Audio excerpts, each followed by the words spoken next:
So drafting a cover letter, so this is what I usually come across. Like I said earlier, what a lot of students do is they say that I'm XYZ person in third year of ABC Law School, and I want to do an internship in the month of July 2020.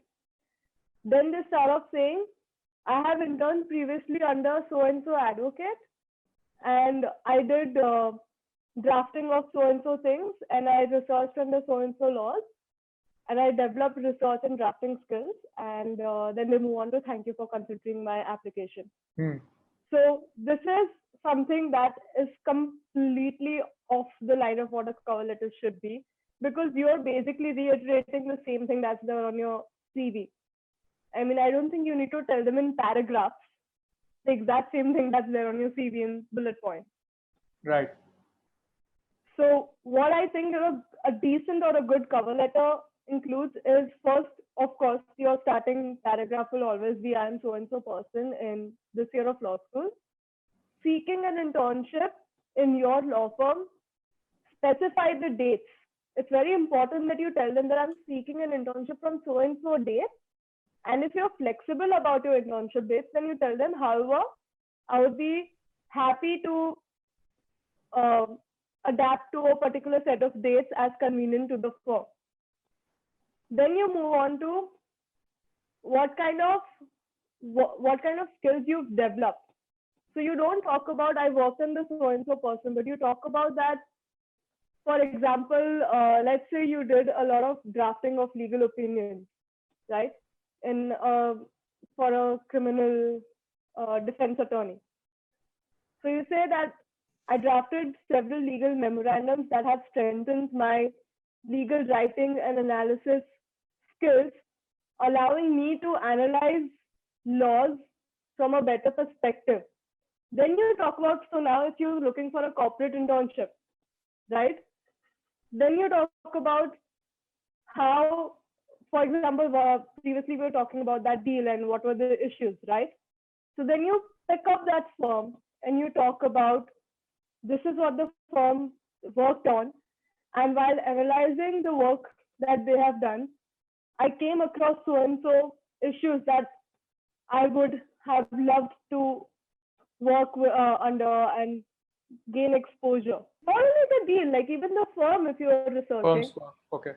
Yeah, or if you're even researching the person. For example, you really admire the work of one particular partner of the firm.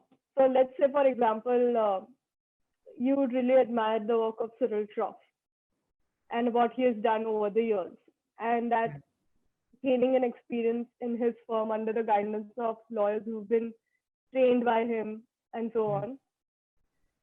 That goes to show that, you know, there is a part that you are passionate about working with this firm, and you will do everything, you'll give your absolute best, not in the direct words, but more like in the indirect words. So if you can't search a deal and if you absolutely don't understand what the structure is, like you said, it's really complex sometimes and we fail to understand what it is. That's when you can just talk about the firm and talk about, you research the about part of the firm. So usually in about part, they will talk about when the firm was developed and what kind of work they do. And if you go under the tab of, for example, general corporate, you'll see the kind of work they've done. So you get a basic sense of the skills that the lawyer would have. So I started, correct. Go on. Yeah, so that's how you incorporate that about part and the skills and how you're a perfect fit for the firm. So you don't necessarily require a deal. If you do and you understand how it works and you can actually write it down beautifully, that's perfect. But if you don't, and I'm sure like a lot of students won't, because not everyone actually ever likes working on deals or understands the nuances of particular procedures. So in that case, I think it's just a matter of how you write your skill set and how that skill set is very similar to what the lawyers have in the firm and how you're a perfect fit.